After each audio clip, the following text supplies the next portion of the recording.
Doktor değilim. Onun için de bu uygulamaları kesinlikle tıbbi yardım almamanız için bir sebep değildir.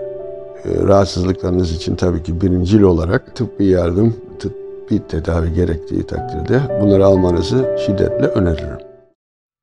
Merhaba kardeşlerim. Yine bir videoda birlikteyiz. Yeni bir konu. Umarım hepinize bir şekilde faydalı olabilir. Bugünkü konumuz pankreas. Pankreas karaciğerle birlikte görev yapar ve bedenimizin şeker seviyesini dengelemeye yardımcı olur. Ama pek çok daha görevleri de vardır. Pankreasın tam çalışmaması, görevini yerine getirmemesi en bilindik rahatsızlık olan diyabeti tetikler. Bu da tabii ki diyabet olan kardeşlerim, ben de dahil, bunun ne anlama geldiğini, zorluklarını pekala bilirler. Ancak bu konuda şunu belirtmem gerekiyor.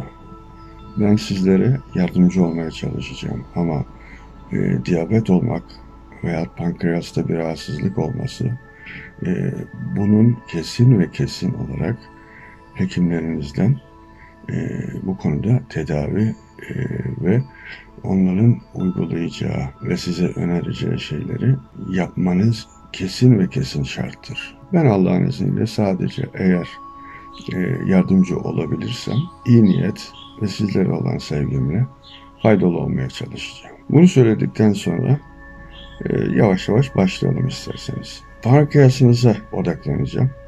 Lütfen gözlerime veya ellerime odaklanın. Herhangi bir temas yok. Dolayısıyla bu videoda süresiz, zamansız bir video olacaktır. Niyetim bunun içinde saklıdır. Bunu istediğiniz yerde, istediğiniz kez izleyebilirsiniz. Tabii ki bu giriş konuşması birazcık uzun oldu. Konuşma bölümünü atlayıp direkt uygulamaya geçebilirsiniz. İzninizle şimdi hep birlikte başlayalım. Rahat bir yerde lütfen oturun. Bu videoyu seyrederken. Eğer mümkünse neden şeker hastası olduğunuzu düşünmenizi isteyeceğim sizden. Başlıyoruz kardeşler.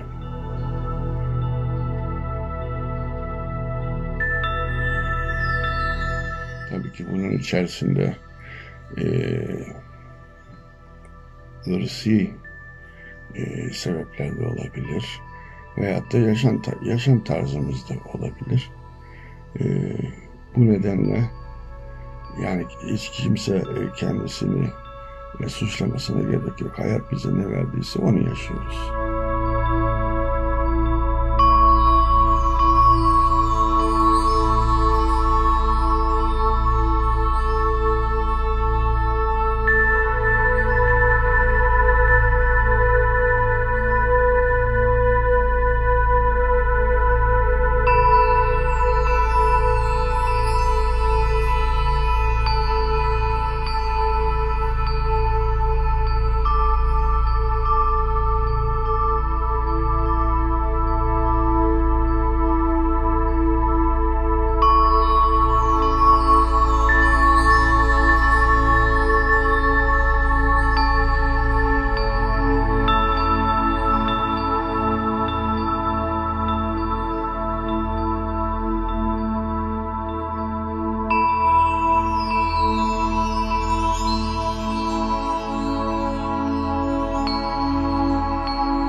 kardeşlerim.